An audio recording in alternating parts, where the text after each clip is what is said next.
Hi, my name is Michael. I donated my kidney to a stranger about a month ago.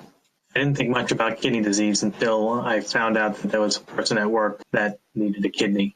When I learned what kidney failure would mean for my intended recipient, who was a stranger, I just felt like being able to give them a better life and possibly saving their life and having a low impact on my own life was definitely worth going through the process of donating a kidney.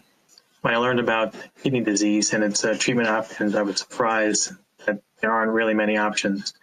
There's the deceased organ donor, a living organ donor, dialysis. Um, that's pretty much it from what I learned. I ultimately decided to donate a kidney because I felt that the risk to myself was low and the impact to the recipient was very great. Like I said previously, life-changing, possibly saving somebody's life. So I didn't think, after I made the decision to donate, consulting with my wife and my kids, I really didn't see it as a hard choice. It was kind of an easy choice. And throughout the whole process, it just I have had a sense of calm knowing that, I was doing something good for somebody. My family, my children, my wife, they actually weren't too worried.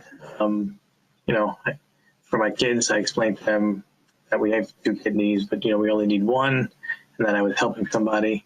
My spouse was supportive from the beginning. The only worry that I had was in the early stages was, if something happened to one of my kids, what would, how would I feel if I, wasn't able to donate to them? And, my wife said, I brought this up to my wife, and she said that, if that was to happen, I would hope that someone would come forward and donate to my kids, just like you're doing for somebody else. And as soon as she said that, it alleviated any fears that I might have had. And that's when I continued the process for donating. Strangely enough, I was actually not scared or fearful throughout the process at all. It actually made me fearful, not knowing why I wasn't afraid. There was a sense of calm the whole time. I think that, again, having the support of my wife, my children, I think that helped a lot. But once I made the decision early on that I was going to donate, and I, assessed the risks, and I knew it was the right thing to do, I had no fears whatsoever. I donated at Weill Cornell in New York City, and they don't actually roll you into the operating room. They actually make you walk to the operating room, and then you hop up on the table. But I just had a sense of calm. Everyone was very jovial and pleasant. They asked me to, lay down on the table. I did. And then the next thing you know, I woke up in recovery. It seemed like a very, quick process on my end. I think the procedure took about 2 hours.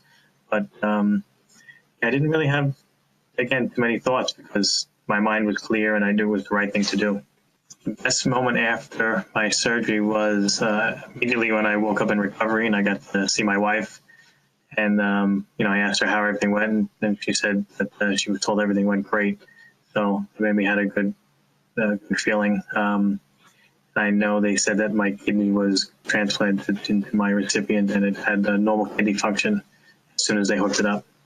I feel my recovery was the exact amount of time that everybody had told me previous. I spoke to many donors prior to donating, and I had a laparoscopic procedure, everything, the decision vertically at the belly button, and I believe the standard is 2 nights, 3 days, and that's what it was. My procedure was on a Wednesday. I got out of the hospital Friday morning. Level of pain on day number 2, Thursday, was extremely excruciating.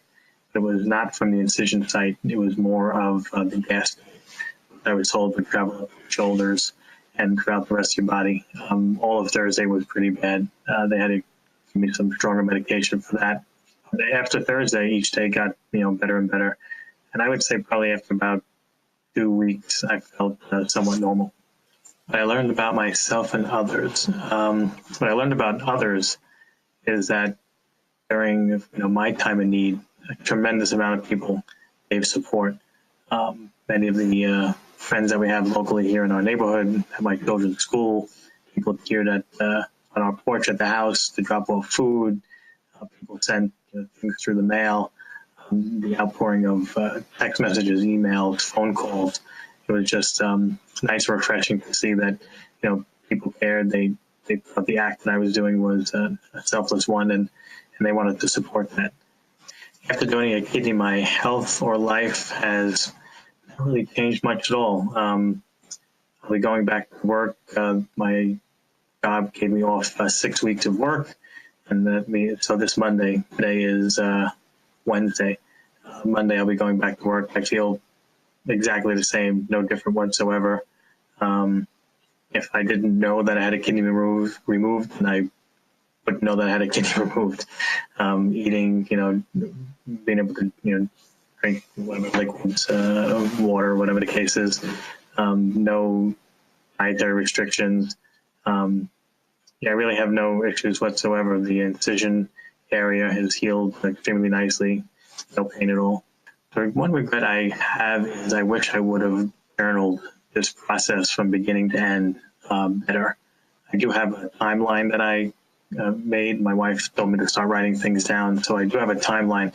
I wish I would have taken more photos or taken more videos just to capture different moments and maybe do something with that a little bit later on. So it's one of the regrets that I have. Looking back, the best part about donating a kidney was knowing that I was able to change somebody's life. When they told me that, hours after my kidney was removed and they transplanted it into the recipient, that she had normal kidney function immediately. That's, the best thing that could have been told to me. And that made, donating exactly what I wanted. The best advice I can give someone who else is thinking about being a living donor is to do as much research as you can. Prior to my donation, I probably Googled everything you could find about living donation, kidney donation. And the other thing is to speak to actual live donors. Email back and forth is fine, Facebook is fine, but being able to talk to people, hearing their experience was priceless. I probably spoke to about 10, 12 people prior to my donation, and there was no fears along the way because I pretty much knew everything that was going to happen. Some people had, amazing experiences like I had. A couple of people didn't have such good experiences. So the advice I would give is to do as much research as possible and speak to as many people that have already donated.